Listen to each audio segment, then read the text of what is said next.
I forgot to hit the live. I hope I don't yawn. Oh my goodness. Well, we're live now, so if you yawn, you yawn. I hit the wall. Hello out there. We're so happy that you are joining us this afternoon for the LinkedIn Live. I'm looking right now and I'm not seeing it on my broadcast on my profile. So let me see if it post broadcasting. Oh, yes. Okay. So we are up, but it's someplace else. Okay. So we are live. Thank you for being here. I know we have a couple of people here already, and thank you so much. So I'm so excited, Lisa, to have you back here. Me too. Again. Thank you. So tell us a little bit about, your business and what you do. I'm Lisa Rangel with Chameleon Resumes. We are an executive resume writing and job landing consulting company. We work with executives doing their career marketing documents and then showing them what tactics they need to do to land their great job faster than on their own. So that's what we do. Okay. Now, we've been friends for quite a while, and I'm lucky to have you join me on my very first LinkedIn Live. My honor. And we went through, we talked about sort of the biggest job search mistakes that people make. And, so many of them are still out there today. And, right as we were going on, we were talking a little bit about, the whole idea of depending on job ads, people are still depending on job ads.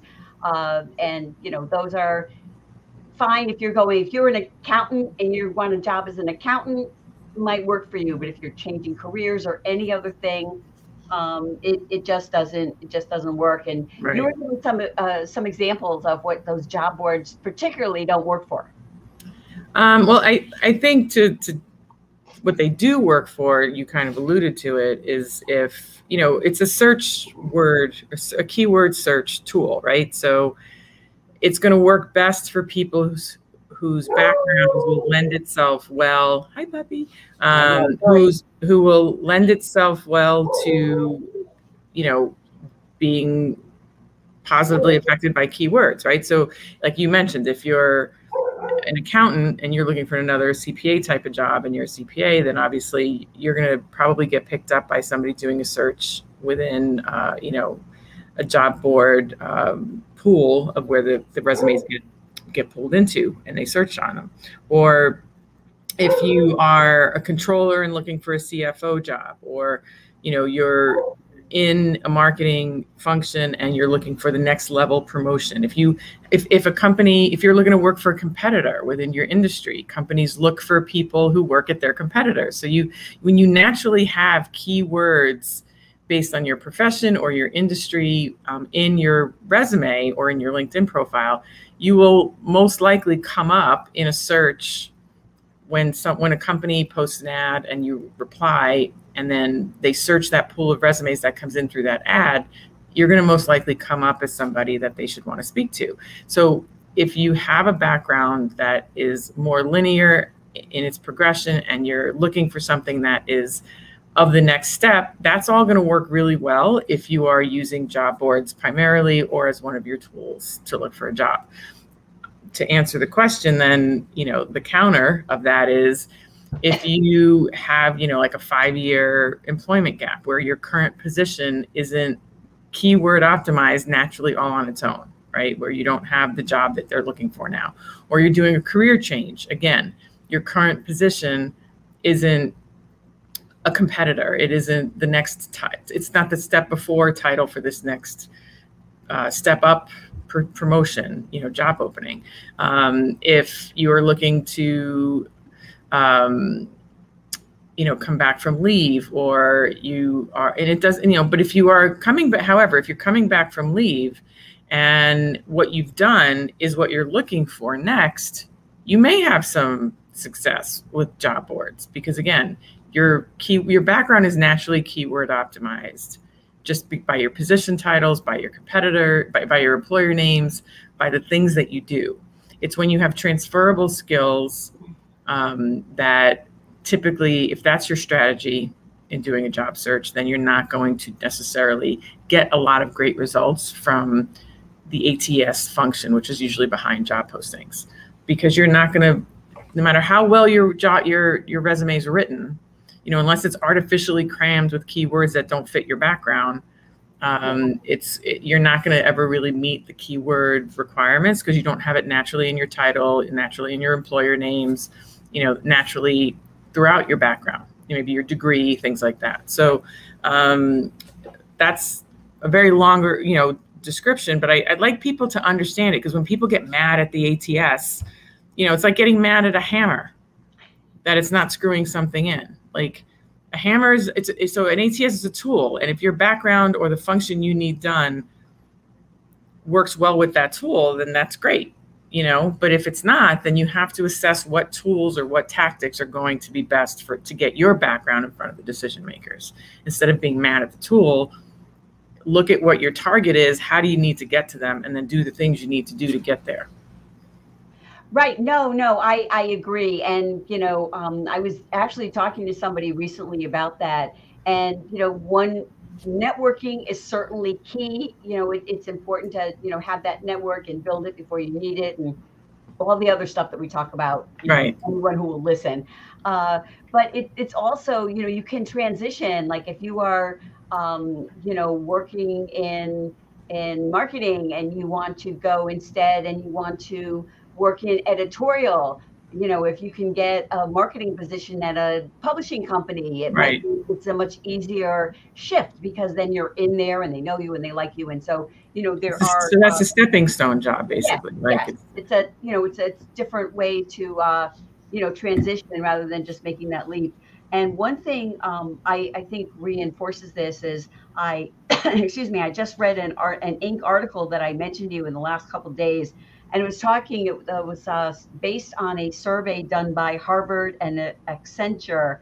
And the title was, you know, millions of 27 million. Is that the 27 million article? Like that, qualified. I have to tell you, that article kind of pissed me off, and I'll tell you why. Actually, it just reminded me that that's the article. I think that is the article. No, it's not. It's not that. That's not the one. This is the one in the middle of the Great Resignation. Okay. Employers are rejecting millions of applicants, and what they found was that, you know, there are some issues with the ATS, although, you know, it in the sense that it's more related to the job descriptions than the ATS software itself, that the job descriptions are just poorly written, and, you know, maybe a particular degree is not needed for the job, but it's in the job description, and so it, you know, screens people out.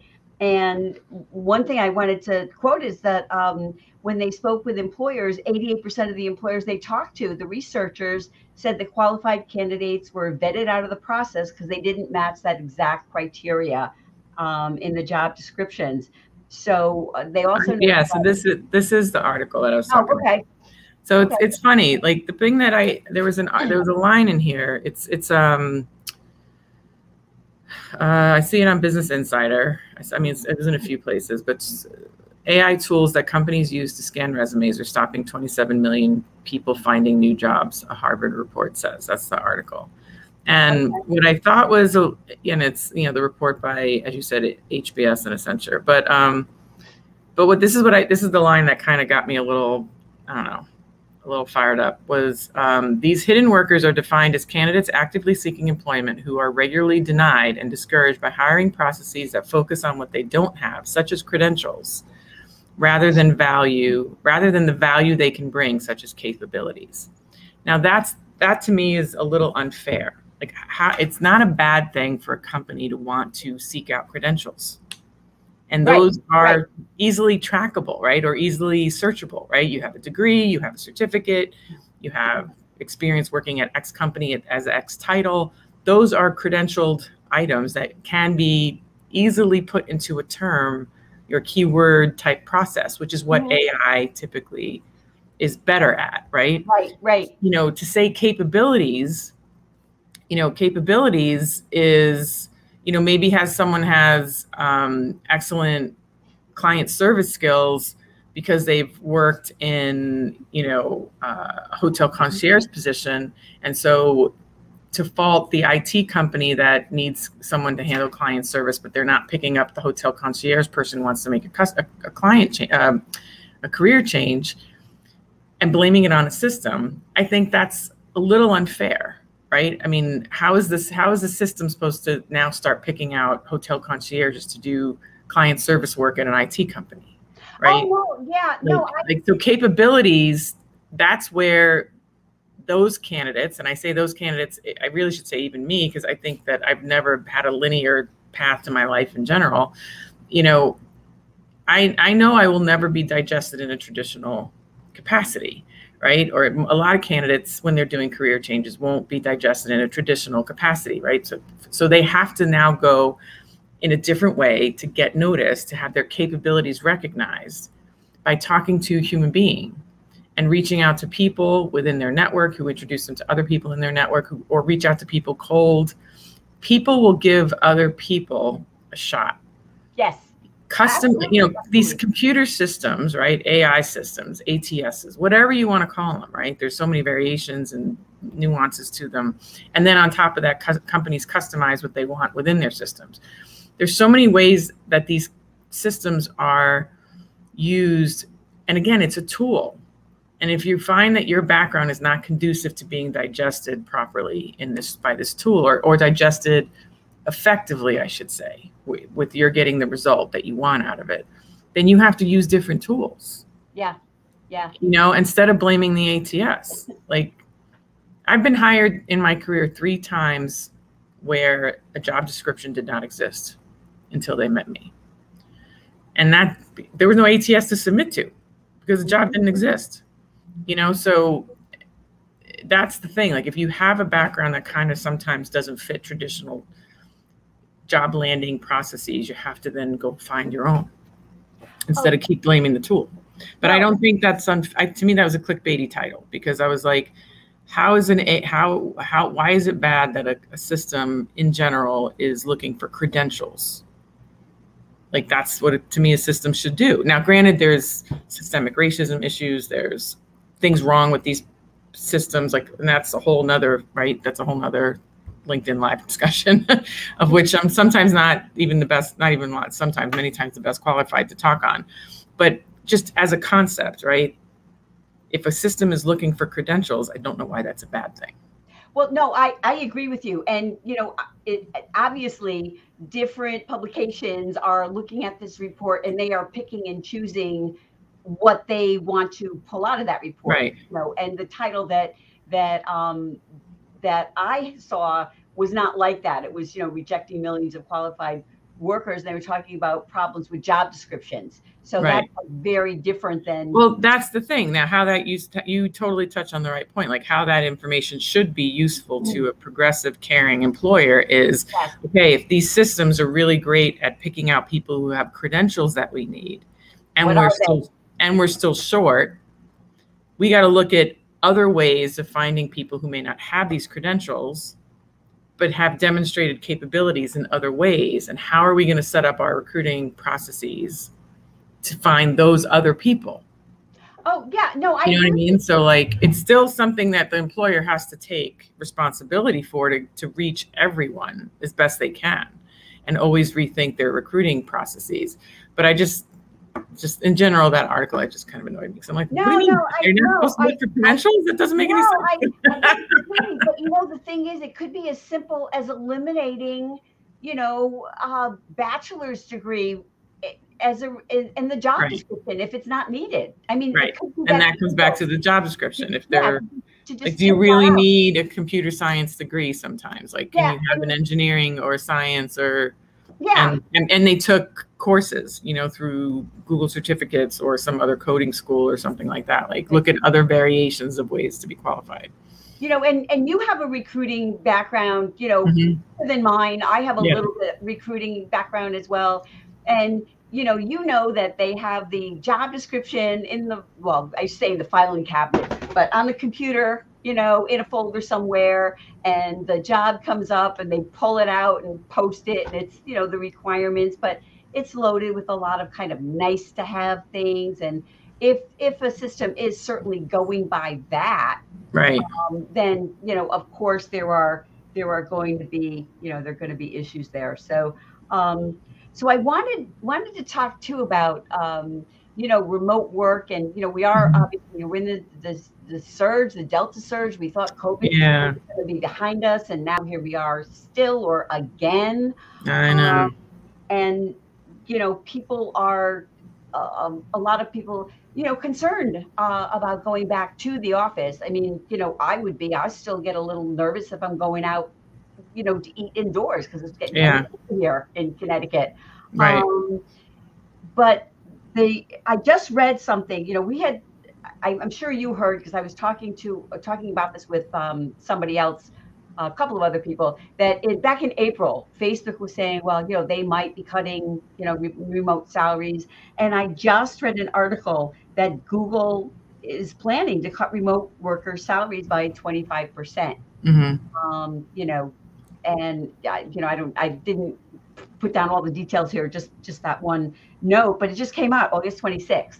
So it's recent. And, you know, I'm just wondering, you know, how this is going to affect people, and how they're going to, you know, deal with it in the job search. I mean, in the area that I work, and in the area where I live, and I think the area where you live, a lot of people commute into the city, Hmm. New York City. And so, you know, they're making New York City money, and they're living in an area that, you know, kind of expensive to live in, but they can afford it because they get, you know, they work in the city. And if they're not commuting, they are certainly saving a lot of money, because the commute can be expensive. So I understand that that is part of what companies are thinking, but yet also, as I think you'll agree, employers are, you know, hiring for value. I mean, it's what somebody can do. It doesn't matter Right. when their butt is planted. Right. So, In kind many of, cases, yes. what's your thinking on this? How this is going to shake out? You know, they may have a short-term boost to like a P&L with doing that, but I think long-term, um, you know, I think they're going to lose. I think they'll find that. I mean, Google's not the. I mean, it's still a premier employer, but it's not an upstart anymore. You know, it's not. Um, it's not going to attract the. I think a move like that will attract people who want stability, and they're willing to take cuts for stability. And that sometimes isn't the best mindset for people who are doing, you know, progressive, inventive, you know, disruptive type work. You know, disruptive and stability typically don't go in the same spot. So, you know, if they're people who are extremely good at what they do and don't mind taking the risk, they're going to go look elsewhere and Yeah. still work from home and make that 25% plus more. No, Because that's happening. You know, we're seeing clients getting sign-on bonuses, raises, increased bonuses, and they're working from home, and they're not, and they're still negotiating upward, and they're not taking any hits, you know, for being home. And in many cases, these were situations that were in person and now are going to remain remote based on the negotiation. You know, even though they're now going back to the office, they're partially not, or not at all. And so, you know, it'll work. It'll vet itself. It'll work itself out. Some people will win. Some people won't. Some companies will win. Some companies won't. I think that might not be the best move, the best long-term move for Google. I think they're going to lose some good talent who knows that they can get everything they want elsewhere. Yeah, you know, and as you mentioned, you know, top talent can always get another job. I mean, if you are one of those sought after people, or if perhaps even, you know, if you're working at Google now, it's probably, you know, you have that, you can use that to leverage to get another position. And, you know, I think that some of these things when they're talking about, you know, making people come back to the office, or the hybrid work environment, that it's the people that are, you know, not up at that sort of top talent. Doesn't mean they're not great employees and talented and smart. No, I don't mean anything negative by it. I mean, no, some I companies reach a mature state and they can't have disruptive, and I mean good disruptive, people all the time. There's now maintenance of steady, product lines, like, but in that stability, it doesn't necessarily command the top salary in some cases. In some cases it does. So it's going to be situational. I can't say that I blame Google for trying to do that, but I do think it's going to backfire in some ways for them in certain areas. No, I agree with you. I agree with you. I just want to say, because they're not hurting for money, so it's such a bad move. Like take care of people. I mean, I don't know. I just think you take care of people. That I agree with you. I agree with you. And I just want to say, if you're watching, if you want to put a question in, please, we will be able to see your questions here and be able to respond to you. I think it's just a difficult situation for people. And the thing also is that stuff like that is negotiable. So, right. If they say, well, we're cutting this 25%, that, you may be able to negotiate for you that you're not going to get that, that 25%. Right. So I also wanted to talk about this. It's kind of I don't know if it's a kind of a touchy subject maybe, but this whole idea of, vaccinations. I was reading an article and it was based on information from Indeed, which is, one of the biggest, I think, job boards around.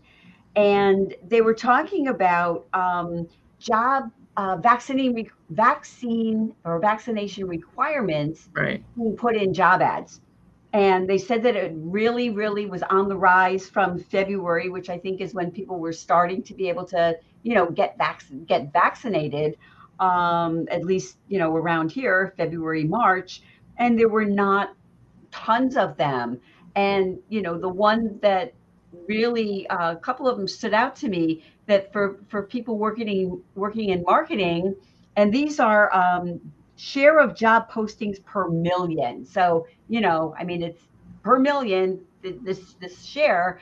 And in marketing in February, it was like 10%.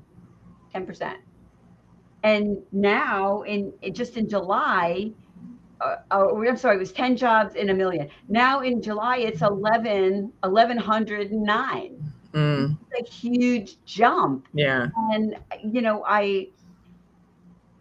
I can see this. Is this something that people should just start looking at? We also, we're talking amongst resume writers. I think you were part of this discussion.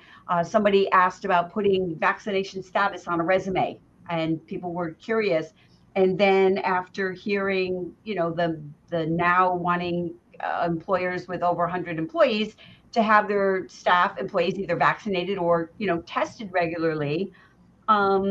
Is that something that, people should start putting on resumes or even on their LinkedIn profile? It's a tough question, I think.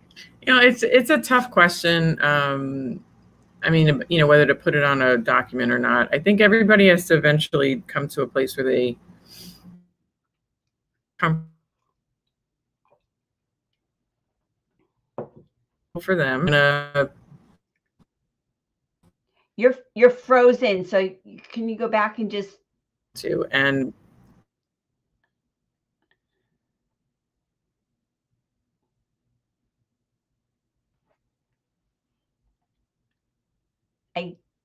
I can't see you or hear you.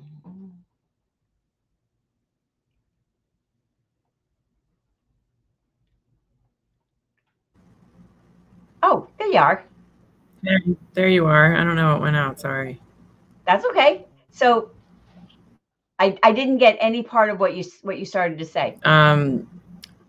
I was just saying, I think people are just going to eventually have to figure out what's comfortable for them when it's in its evolutionary stages. And then if it becomes more mainstream, people just have to decide if they're going to play.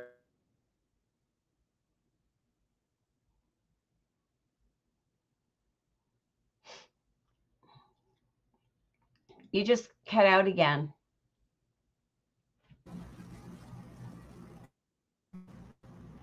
Hi, Ilya.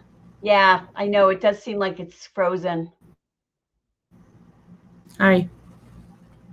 Hi, Lisa. Yeah, I'm Okay. here. I don't know I'm not sure what's going on. I'm sorry. No, it's If it's okay. me, I'm No sorry. worries. It's live. We had my dog barking before. Fine. So, so you were saying that people have to decide what they want to Yeah, I do just on. think, yeah, I mean, it it can depend on the industry, it could depend on the profession. It might be a better marketing angle to put it on. It might not be a better marketing angle to put it on, right? So, if it's an industry that, values privacy, you may not want to put it on. Obviously, you'll share it when you're at the point of sharing it.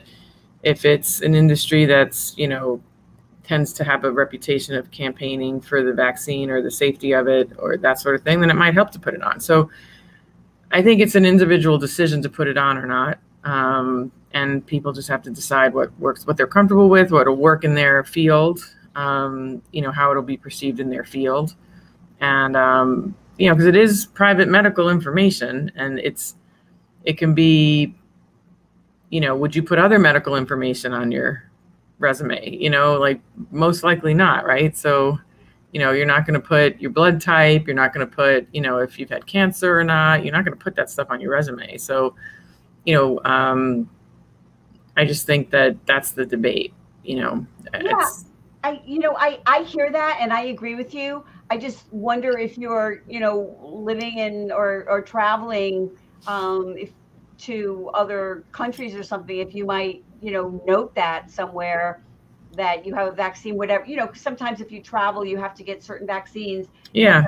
something. So I'm curious to see how this is going to shake out. Yeah, it might be a section at the bottom of the second page or something, right? Like my list of vaccines, right? Yeah, So, well, I don't know. I guess I would think maybe it might be better something on maybe on a LinkedIn profile that you could put on and take off rather than a resume that's more static. But, yeah. but I did notice this, with the thing with Indeed, which is the vaccine requirements was across industries. I mean, it was everything from software development to accounting, management. I mean, it was just, I'm I not mean, surprised. not to play devil's advocate, but you can, and believe me, I'm a strong advocate of people getting vaccinated if they're I able. know, I know.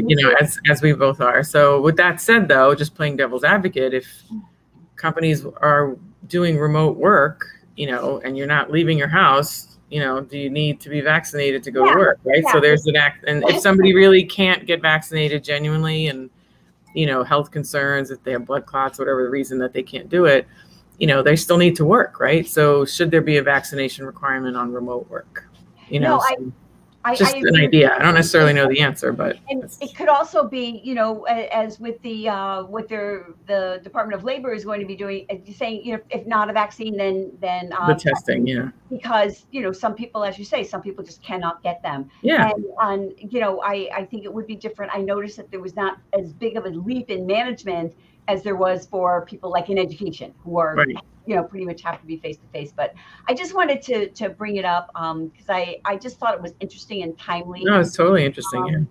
So somebody here, so Sheena, hi Sheena in the audience, and my friend Ilya is here. So happy to see you.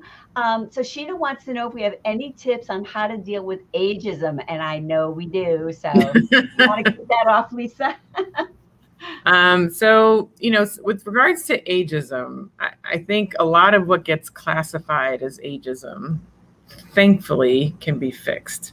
It's really, sometimes it's what gets classified as ageism is really us doing things that are making us appear outdated, right? So, because clearly if two candidates are side by side equally qualified, asking the same amount of money roughly, and one's 25 and one's 35 and one's 55, and a company consistently picks the 35-year-old, obviously that's ageism, right? But but if somebody 20 years older is also asking for 40% more money, that's not ageism. That's economics, right? If you are still utilizing old resume tactics and your document comes across dated because it's a dated format, and somebody makes assumptions that they shouldn't, because, you know, it's humans, right? It's not so much that they're maybe deciding they're not going to bring you in because you're old. They think that you are possibly antiquated in your practices. So you're going to, right, unsavvy on things. So, you know, if people can come across in their, you know, on paper and interview presentation as like modern and contemporary, and I'm not saying you need to, you know, be this, you know, Instagram model like on paper or in person, but you know, don't. And the other thing too, and I see a lot of this. And again, this is easily fixable. People will tell me, I think it's ageism. That's why I'm not getting hired. And the first thing I do when I say, all right, let me see your resume. And like, literally it starts off with, you know, over 30 years of experience. I know, right? I'm like, dude, you're leading with the chin, you know, like, you know, don't focus on seniority. Focus on achievements, relevant, recent achievements. Those are ageless. And those make you come across that you will make a difference, and that you are implying that you're using current practices in your field or your industry because you have recent results that are relevant to the job. And if you come across as recent and with recent achievements that are relevant to the position, you will, like, age will be a non-issue. When people lead with seniority, they're, you know, pontificating about all these great things I used to do. And 50% of them aren't relevant to the job at hand. People just think you don't get it.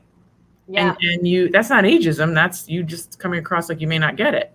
So yeah, and when you happen to be, you know, 51 years old, like I am, and people think you don't get it, it's easy to say, oh, it's maybe because I'm old, or maybe it's because I'm over 35.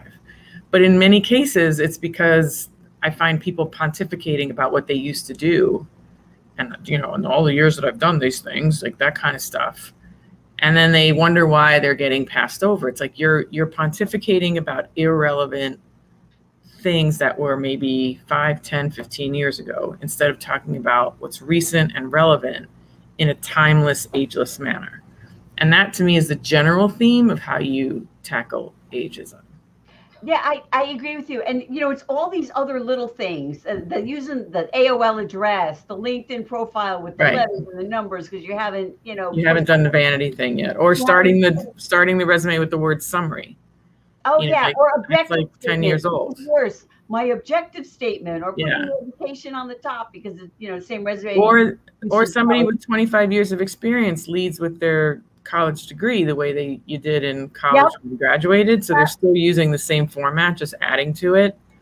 You'll be surprised. Well, you won't be surprised, but people may be surprised. How many times when I'm going over a prospective client's resume and I'll say to them, you know, this kind of looks like this is maybe like the last time you did it somewhat seriously, even if it wasn't a professional, was probably like, you know, 7, 10 years ago, and you've just been adding to it, right? And they're like, oh my God, totally. So how do you know that? Yeah, how do you know that?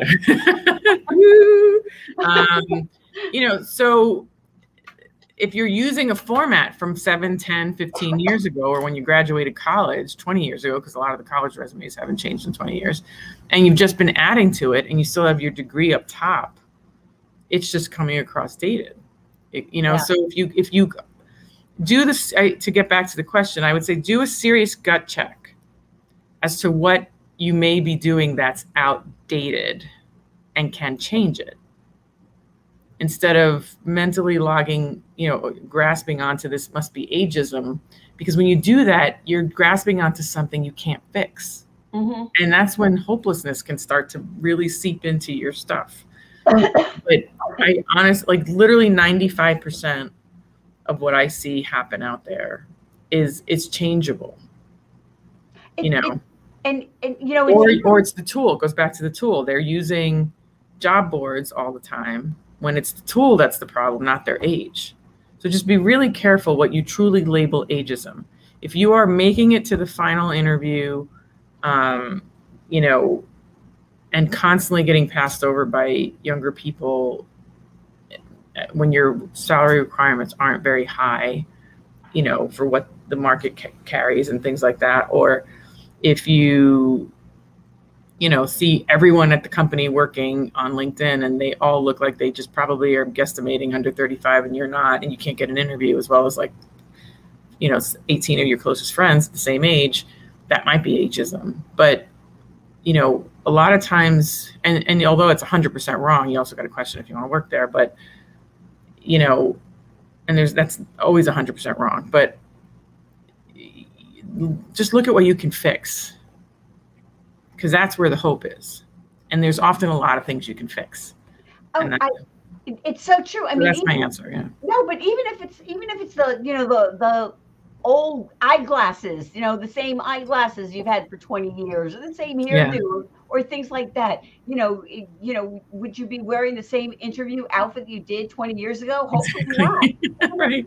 So many things like that. And my favorite story about ageism is when I was a recruiter and I worked with a woman she was in her early 60s, I think. And I didn't ask her, but we were, chatting on the phone. We became fairly friendly working together. And she mentioned it to me. And I was recruiting at that time in the digital marketing space, which is it's a young industry. Typically, she was one of the top candidates. Now, they didn't hire her, but she did get a job shortly after with another agency. And again, she was a top candidate when I submitted her.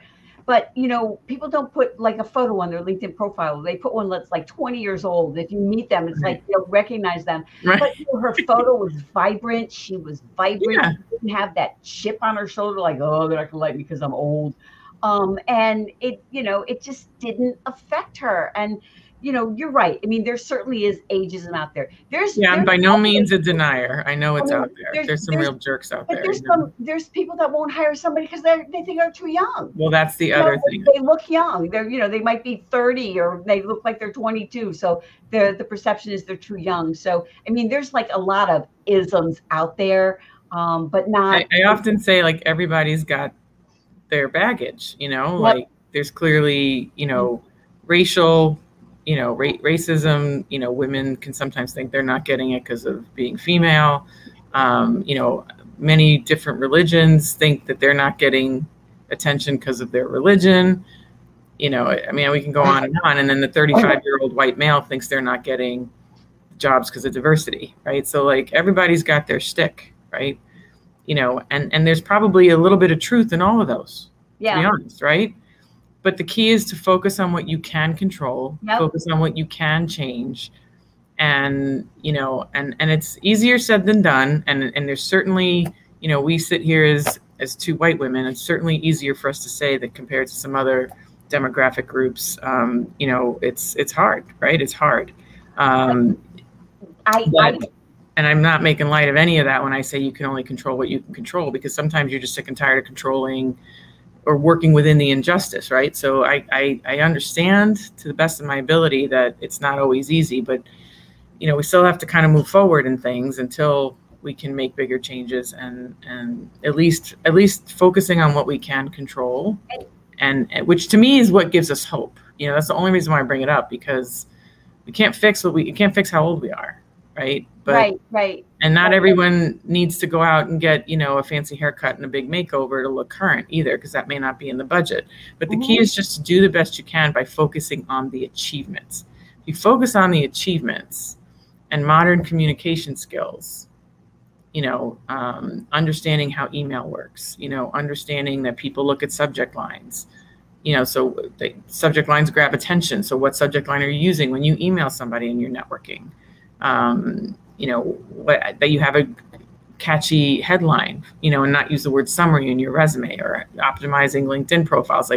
That to me is universal in people having the ability to learn that stuff, and that we all can control. Even if it's easier for some than others, we can still all control that. And that's where I think you conquer ageism, because if people see that you're getting, and I see this in younger people too, they're not necessarily, a lot of younger people don't embrace LinkedIn, and companies will judge them. Older HR people, older, hiring managers judge those young professionals because they're not professionally networked, right? So there's assumptions and judgments and biases that are going in all directions. Oh, and we got to just control what we can control. I mean, it's everywhere. Look, it's, you know, when I first started working, and I don't want to go back to how far I was when I had my first job. I was working for a bank, and I was told when I was working there, I was assumed to be temporary because I was going to get married and have kids. Now, Yeah, all that's these years crazy to later, say. I have no kids.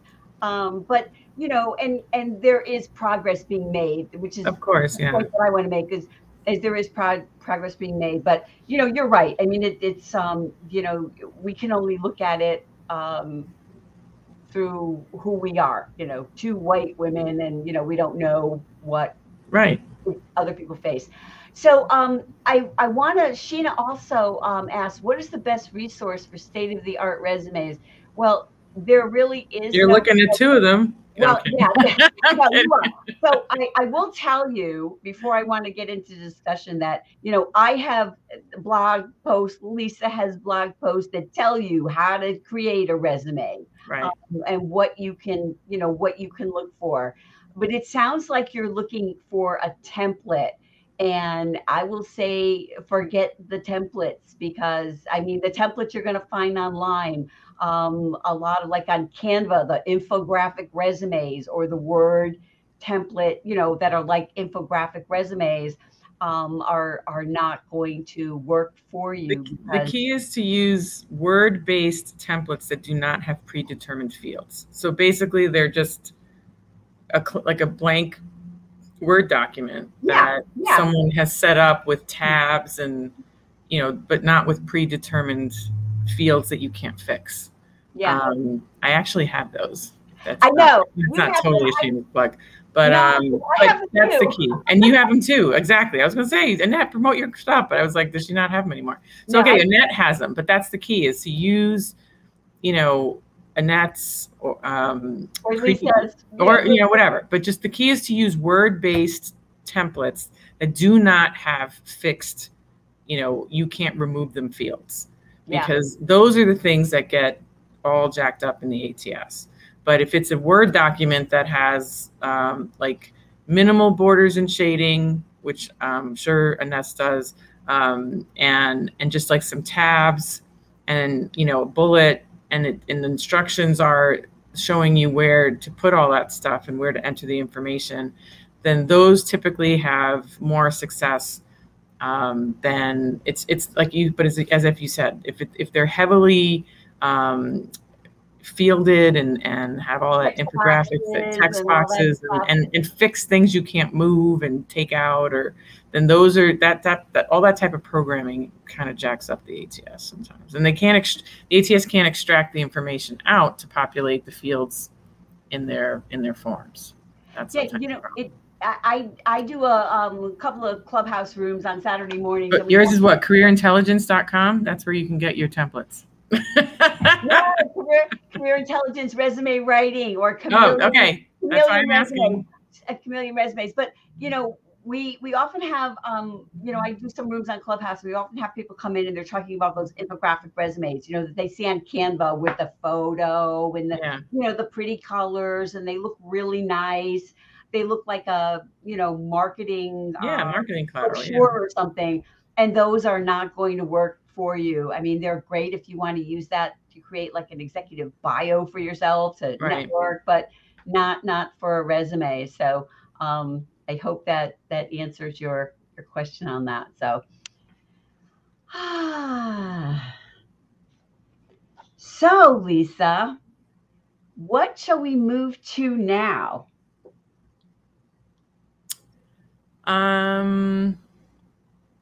You want to talk about LinkedIn?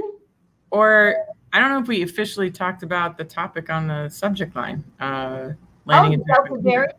well. How about we do that?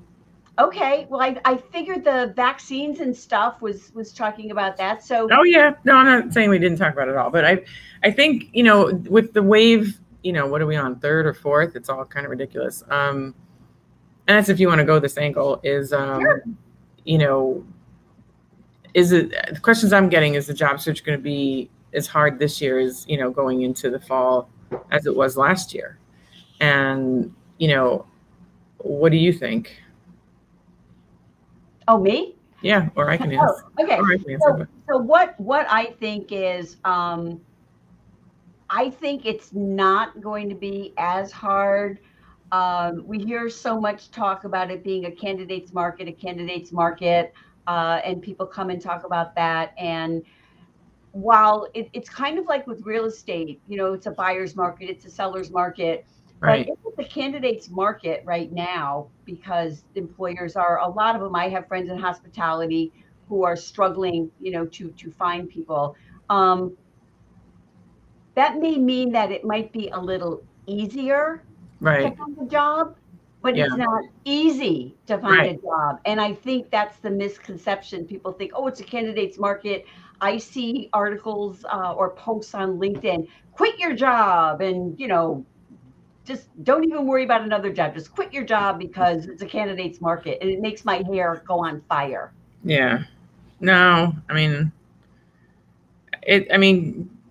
granted, there's sometimes it makes sense if somebody quits a job to look for a job. Yeah, I've done that. But, but like, obviously that's got to be a special set of circumstances. And, but, I agree with you. It won't be as hard. And I think, to add on to what you said, the marketplace in general, businesses in general, like, they've adjusted. They have policies and procedures in place. They have protocols in place. Like, they've adjusted how they make revenue, how they service their clients, their customers. Like, so businesses have adjusted, not that it's easy, right? Or that it's complete by any means, or that it's still going to be, untroubled in any way. It's still going to be a rocky road, but we now have this mindset of adjustment. And so companies are moving forward. And so they're still going to need people. Mm-hmm. And now they need people in a different way. They need different mindsets, different skill sets, in order to keep going. And so, but the employers have to adjust to make sure that it's worth the risk of an employee going to work. Like the low wage, no perks or benefits jobs are going to be always really hard to fill now that it's, like a health crisis, right? Oh. So, but the jobs are out there. I just think that, so I think it'll be easier, but I think as people start to assess what they are willing to do and what they can do and what they want to do and what they don't want to do, that's because that's going to be the key. But I also think what's happening is there's I think an even bigger gap now between the haves and the have-nots, right? I think that's happening too. Like, you do have crazy talented people that have current skill sets, that they're top of their game. And yeah, they're going to always command these crazy salaries and sign-on bonuses and things. And, but those that are struggling with up leveling their skills, or struggling, with outside circumstances that prevent them from getting an education, or they've been, I want to see poorly educated, but wrongly educated, like they paid all this money for a degree that's not helping them with anything, right? So now they're saddled with debt and don't have, so I think there's always going to be, I think the disparity between the in demand and not in demand, or the haves and the have-nots, is just getting greater. And so that I don't know how to fix in any way, but there is always opportunity in chaos. And it's a matter of how do you position yourself to capitalize on that, ethically capitalize on that opportunity in chaos. And so those that do that in their respective fields are the ones that are going to do well. I agree with you. I've had clients lose jobs, come to me and get a new job during COVID. I know you have as well. It's not like, oh, nobody gets a job, there are no jobs out there. But, it is a good time to reassess. And, if you can up your skills, there are many free or there's a lot of free stuff for inexpensive opportunities, like LinkedIn, for a very inexpensive a monthly, membership, you have access to the whole learning thing. So, there are ways. And if you're struggling, that might be a way to make yourself look more savvy and more forward if it's something you haven't been doing. And in my experience, part of the reason that people, if they haven't been working for a while, there is always that thought that, oh, if I've been out of work for a year, that, it's going to really be against me. But Right. in my experience, part of the problem is employers think that people know that year, were you gaining new skills? Were you taking, some kind of Right. program, certificate, or were you, laying on the sofa watching, I don't know, well, Oprah's not on anymore, but, were you sitting on the sofa, Watching Netflix. up on your movies, or, Yeah. Netflix Binge binge watching. Although, what's so bad about that anymore, honestly? No, I know. But I think that's part of it. The whole idea of, you're talking about, what you can control, and, you can control some of your activities that you're doing while you're unemployed. I think generally, maybe I'm too much of an optimist sometimes, but No. I genuinely think people want to help people, right? Oh, I do too. And so here's a recent success story we have, right? And it's no plugs, it's just for hope like purposes. But so we have a client who recently landed a job. His name, we'll call him Mike for the sake of this discussion. And for various reasons, caring for a sick parent who eventually passed, and his own health issue, hadn't worked in the last 5 years. And so, and he was an IT, like director level leader type person. And so, IT skills can be really outdated in 5 years. You know what I mean? Yeah. So it's not like you can sometimes go back to where you started sometimes, and, but his skill set wasn't outdated, various reasons why, and not to get into his background, but so his skill set was relevant, but he hadn't talked to anybody in 5 years. And it wasn't like the type of leave where, sometimes if you're a stay-at-home parent, you can still, you volunteer for all these committees, maybe at your kid's school, so you can write a resume with all the volunteer activities. There was not a whole lot of that going on because he was, the caregiver of a sick parent, and then his own, issues, which you don't necessarily want to disclose on a resume about your own, right? Oh, so no. It was just hard to even fill the resume, right? Because, it's not like he had all these volunteer stuff. But, we handled his resume the way we handled it. But most importantly, we told him, start going back to where you used to work. Look for people where you used to work. Look for people you went to college with. I know it was 23 years ago, but you're going to go look for people where you went to college. And you're going to start talking to people, even if you didn't know them in college, but maybe you went to the same college, you're going to use that as your leverage point. One of the employers he worked for was a big employer. So it's like, go make a list of everybody that worked for that employer that used to work for that employer, just like you have that in common now. Mm-hmm. And leverage what you have. Mm-hmm. And people see that you're trying to get back, not that he was off his feet, but professionally wise, mm-hmm. Get back on his feet. People want to genuinely help you. If you just reach out, genuinely tell them the story, offer how you can help, and and he ended up landing a job. It's so, and he did it in COVID. Yes, it's taken longer than he thought. Yes, it's not been easy. Yes, he had some hiccups, and you have, I'm sure, tons of these types of stories too. But it's just if you go back to the things you bring up in all of your podcasts every week, in your Clubhouse every week, about if the job boards aren't working for you, then go back to the tools. The demand is there, the market's there, and people genuinely want to help people get back when they're earnestly trying and have the skills. But you're just not going to get through. You're not going to get that sentiment conveyed in an ATS, but a person will give you a shot. No, it's so true. And I'm so glad that you brought that up. I was just, doing kind of a strategy session with one of my clients, that we were just tying up the loose ends at the end. Yeah. And, we went on LinkedIn, and I was we were talking about, here's how you go when you search for people that went to the same college. Here's how you search for people who worked at the same company. And it's right there. It's just that it's work. I mean, people actually have to, do the work, but connecting like that. And you're right about having something in common. I've had actually a friend of mine who was looking for work and would connect with people, and then immediately say, oh, and here's what I'm looking for a job. And you can't do that. I mean, you have to have a little bit of something, but to have a connection. So was there one more question there? Yeah, somebody says, I think if you get involved in local webinars or webinars in general.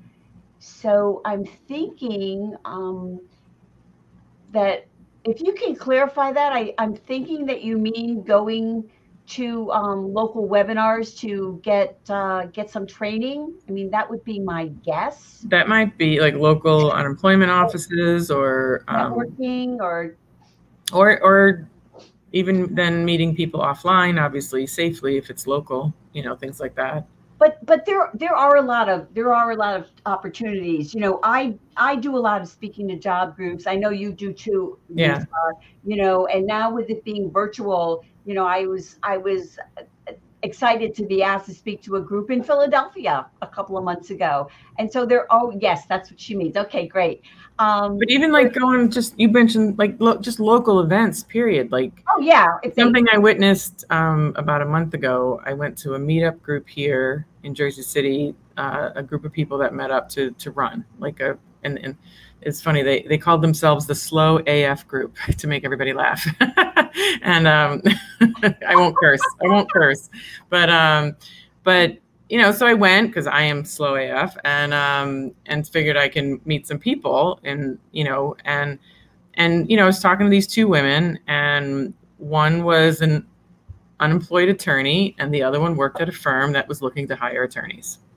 And literally we all three of us met, we started talking. She's like, you should send me your resume. And she said, okay. And I have no idea what happened because I haven't gone back to the group, but just watching that is exactly how this stuff happens. Like if you just put yourself out there a little bit and you start talking to people and you put out what you're looking for, you don't know where the next thing will come. And I know that's sometimes hard in COVID, and we obviously did the running thing safely and with masks and distanced, and everybody has to make that call on their own, obviously, what they're comfortable with. But, even just joining things in your community can get you talking to people, because who knows if like the director of finance of a local company, has a knitting hobby, and you go to the knitting club and you're an accountant looking for a job, right? So that's sometimes how it happens. And people, everybody doesn't have to be in sports or, it just can be whatever. Well, people think of networking, you're like, oh, I hate to network. Oh, networking. But the thing is, when you're looking for someone new to cut your hair, where do you go? Right. People who do you know? I get clients. I know you get clients from clients that we've worked with and people that just know us. Yeah. And say, oh, I haven't worked with Annette, but I know she's honest and she's not going to take your money and do nothing. I mean, it's just a matter of knowing stuff like that. So Wanda says yes, that was she said she's from Philly, and Temple does webinars a lot. So I don't know if that's an organization in Temple University is my guess. Oh, okay. That's my guess. I'm guessing that. Well, I'm sure you're probably right. I went and visited that school with my son. That's why I knew that. Well, that's another thing. Talking about alumni associations too. Yeah. College, your alumni association. Wherever you went to college, you paid for that network. So go call people from graduating 40 years ago to graduating 2 days ago. Like just call them all. And the people that work at that alumni office too. Yep. The career center, the alumni office. Absolutely. Leverage all that. You can do this, and you mentioned earlier, you can do the search on LinkedIn for people that went to your college. Yeah. So the college, you can just network that way. We have it in common. I'm just reaching out in the spirit of networking. That's like my favorite phrase ever. Yep. So you're right, because Wanda said yes, all caps, Temple University stuff. Yeah, it's just you know what it is? It starts with a plan. You have to have some kind of a strategy. What are you going to do? Are you going to just sit at the computer all day and respond to job ads and think, oh, I did a lot today. I responded to 50 ads. Well, that's nothing. You need to have a plan for networking and, making sure that your documents are, state of the art, maybe not, but but just progressive, just modern, You know what I think too, in addition to all of that, which is absolutely needed, I think, and this is something I struggle with, so I'm not pontificating by any means, is also approaching the process every day as best you can with a sense of possibility and looking at how it can work and how it will come together, as opposed to looking for the ways it won't work, and because there's always 50 ways this stuff's not going to work, right? But if you go into it like, you know what, all I need is one person to call me back today or email me back today. And even if that takes 20 reach outs, then you do 20 reach outs, right? Like, or you just go, maybe, the rejection you did experience today is because the right thing didn't come yet versus people don't want you, and again, easier said than done. I'm not the best, like natural positive mindset person ever by any means. but I tend to look at like, all right, we're just going to keep doing this until it works, or like, it's just not going to not happen. So we just got to keep going until it happens. Like, and you just have to keep going. You have to believe it's going to work. You have to believe you're going to get what you need and the universe is going to take care of you. Because when you start thinking that way, then you can start thinking of the minutia to maneuver in a specific situation to get where you need to go. But if you're always thinking like, this isn't going to work, people are going to think I'm too old, and believe me, it's easy to fall into that. So I'm not criticizing somebody who's in that space. But then it's hard to see the solutions, and so you need to have the mindset too. And it's also the way you're going to take what comes to you. I mean, if you have that positive mindset, if you don't get called back from after that second interview, you're not going to automatically think, oh, it's because I'm blonde, they didn't like me, or I'm old, they didn't like me. You're going to think, well, you know what, I guess maybe I wasn't the best fit. And if you ask them, is there something I could do better, in my next interview, you might be able, you might be able to get some feedback. It's not always available, but sometimes it is. And you can take and learn from that and not just assume something negative. And you're right. It's easy for, I'm one of those overthinkers. And if I say something or do something more that I think, oh, maybe, the person, 3 days later is still thinking about it. And 5 minutes later, they're not thinking about it.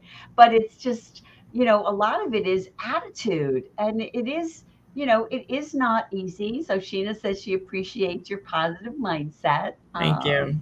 Thank you. In absence of information, don't fill in the blanks. I think, and we have to become comfortable with uncertainty. We may not know the answer. It may not happen as fast as we want, but in absence of information, don't fill in the blanks, and certainly don't fill it in with anything negative that you don't know is a fact. So if you don't hear back from somebody, if you don't know why, then you don't know why, and just sit with that. I'm not saying it's going to be pleasant, but it's a hell of a lot better than sitting with the answer that you filled in with negative stuff that you don't know is a fact.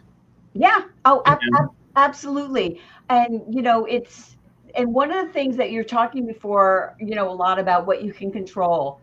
And I often repeat, and I always credit you for saying this, something you told me a while ago, is that when you're going through your resume and things like that, that you eliminate the no.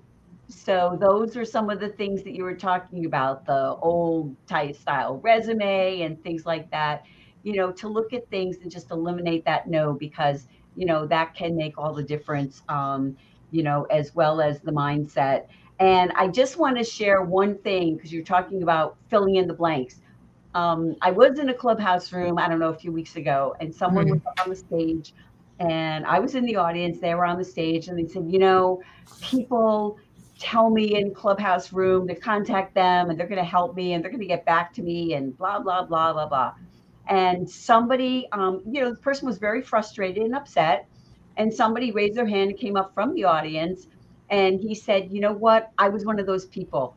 I've been really busy, and I am sorry, and I'm going to go up to my office now, and I am going to reach out to you and send you whatever it was he was going to send her. Right. So, that's one of those things where she's thinking, well, realize people are human. Yeah. I mean, and that doesn't mean it's okay, but it just maybe isn't personal, right? That's the thing. I think that's the key, is to do our best to not make everything personal. Yeah. It's, everybody's got a struggle going on nowadays in some capacity. And you never know what it is. And you never know what it is. And some days people have it worse than others. And, and it's, so if I don't get an answer back, I don't assume it's negative. I just assume they just didn't get to it yet. And they'll get to it when it's the priority. And I got to cool my jets, Well, I hear you, because they're on a different timetable. Everybody's on a different timetable. Everybody's sense of urgency is different. Yeah, right now is different. You would think now means now, but for some people it's not. Well, now.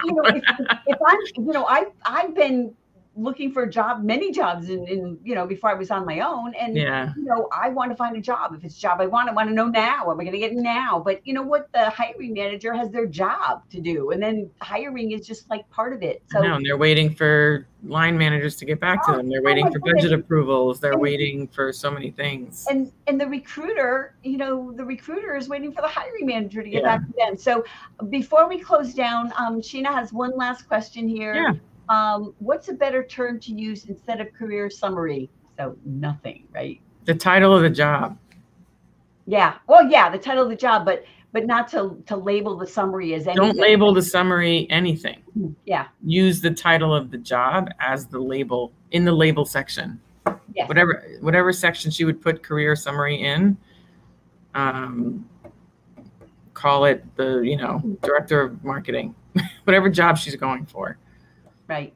And then if she's talking about the work experience heading over the actual jobs she's had, where you might say professional experience or work experience, you can say related, if she's in tech, she could say related technology leadership, or, things like that. But if she's talking about the spot under her name where summary or career summary would go, she should put her title of her job.